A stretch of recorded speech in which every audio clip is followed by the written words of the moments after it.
Twilight, sidder du og læser til en fest? Igen? Nej, det er hun allerede god til. Det kan hun sagtens. Det er hende, der har lært mig det her. Lad mig gætte.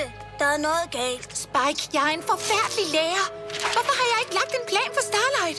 Prinsesse Celestia vidste lige, hvad jeg skulle. Selvfølgelig!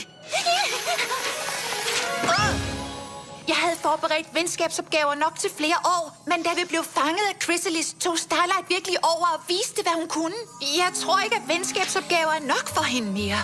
Så du har altså en meget dygtig elev. Det lyder bekendt.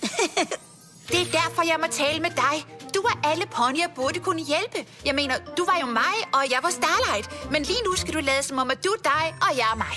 Ja? Fortsætte. Da jeg var din elev, og du stod i min situation, så... nej! Du sendte mig til Ponyville. Det betyder, at det er på tide, jeg skal sende Starlight